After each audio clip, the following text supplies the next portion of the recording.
Your mind is a weapon, and you got to be able to use it and control it. Most people are out of control with their mind. They don't point it at something. They let the world point it, and they misfire all the time.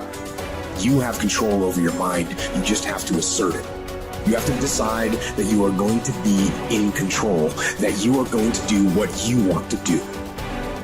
And if you understand the mind, it does what you tell it. That's its job. And if you tell it better stuff, you have an amazing life. And if you tell it mediocre stuff, you have a mediocre life. Because there are some things in your life that will make you cry, that slap you out of your stupor and say, this ain't no time to cry. So you got to get used to being a little disappointed. You got to get used to walking into situations and being flexible, because if you are not flexible, you cannot survive. And all of a sudden, life demands that you pick up the pace. If you don't pick up the pace, you're going to be left behind. Because almost all problems can be solved if only you take the time to see them and think them through. That's very easy to understand, and it's very easy to say, but it takes strong character to put it into practice. You live in a world that's flat and two-dimensional. In other words, the impatient person lacks all sense of perspective. Perspective lets you measure your plans and current events against things that have already occurred, and also against your desires and aspirations for the future. Then and now, here and there, near and far, need and know, watch and wait. These are the dual optics that allow the patient man to see in stereo, where the nearsighted person sees only the present, or the dreamer sees only an imaginary future, and more likely than not, trips over his mistakes trying to get there.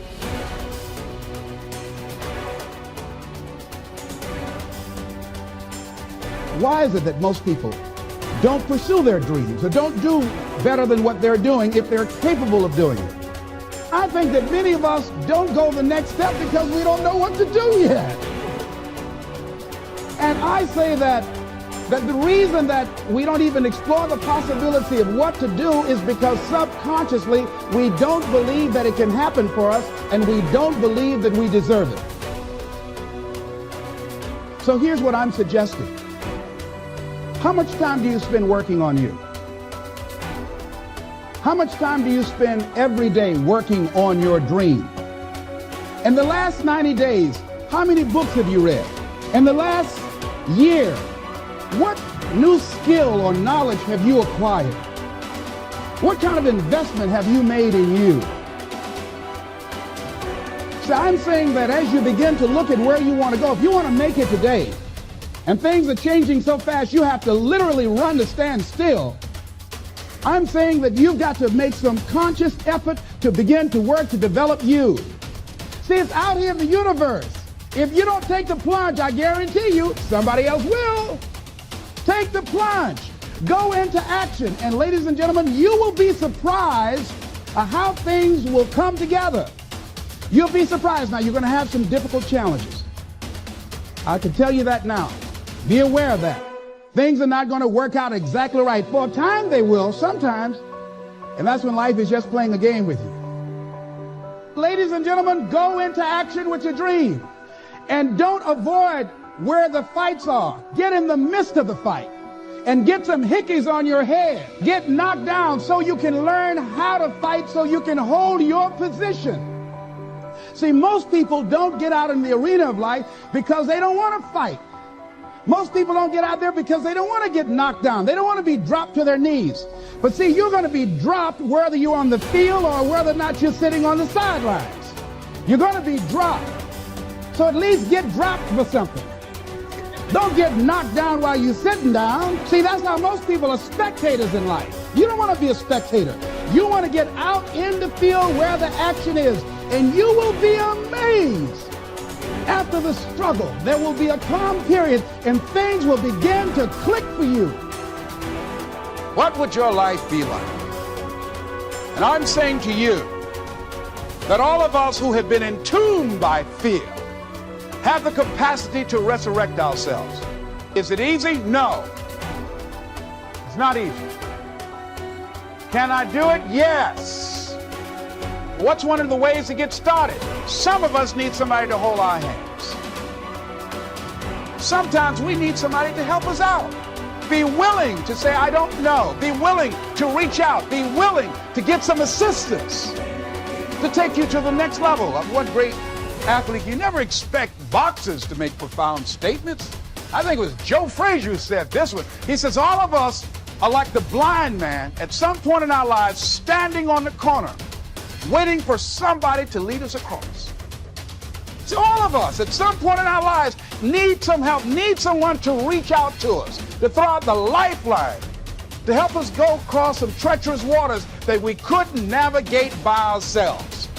None of us do it by ourselves. All of us at some point in our lives. We need that kind of help. We need that kind of assistance because we grow from the people we have in our lives that can enrich our lives personally, professionally, spiritually, and all the dimensions of our lives. We don't grow in a vacuum. So as you look at yourself, what are the fears you have that maybe you need some help in strengthening yourself in that area?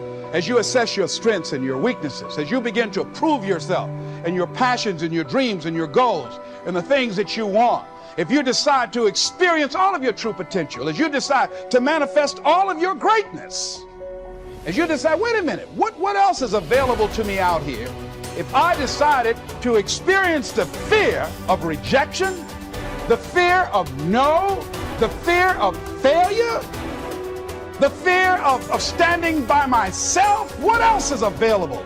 Of taking a chance, a fear of losing it all. What else is available to me that will bring some extra meaning and value?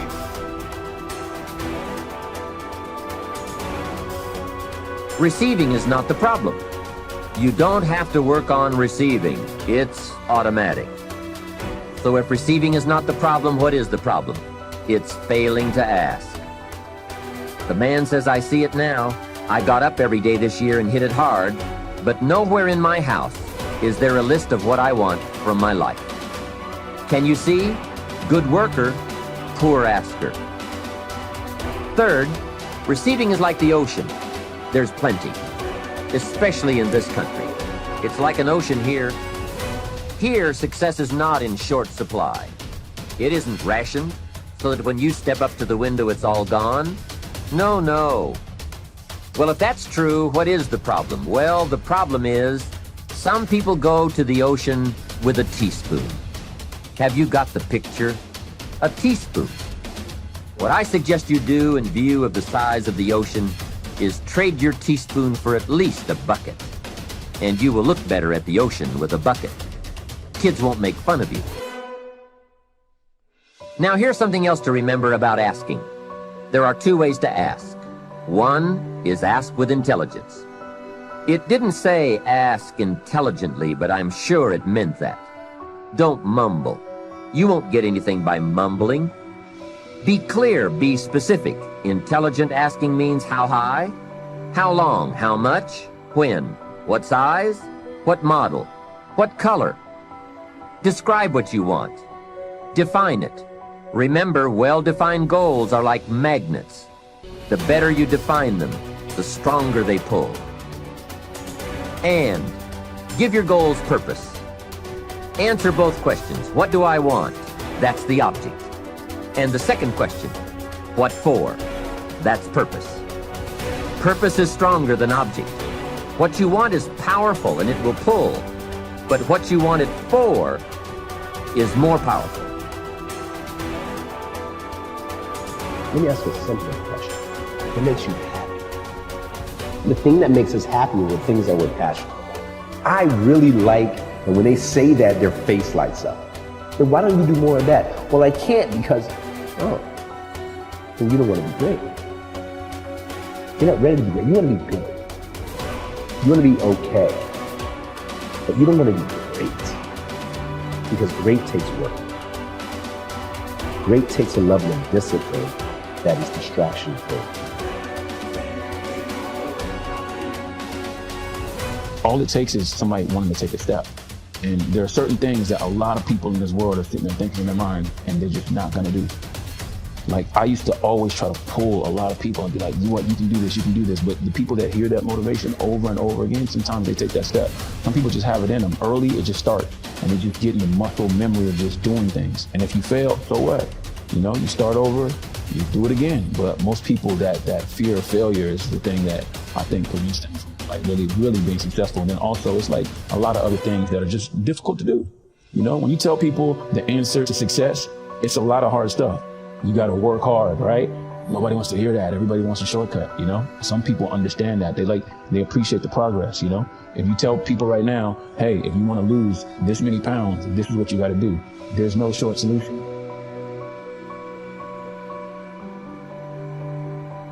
What do I think of people that say, find your passion? I will say they mean very well, but they don't understand what passion actually is.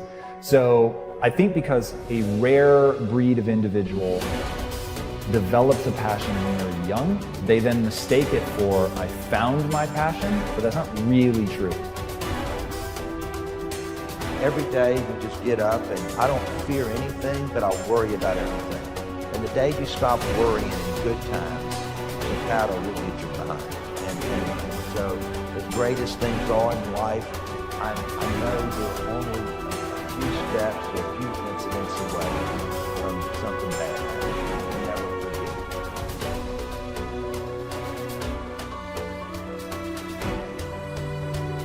forget. Someone thinks I'm confident, I feel confident.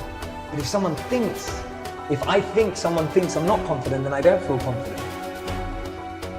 That people are so far removed from their own understanding of themselves that they were either lost living a life they didn't want to, lost living up to someone else's expectations, or lost becoming someone to impress someone else. And so people were their real identity is almost buried under 6 feet of multiple identities they've created. I tell you, in order to have something different, you are going to have to do something different.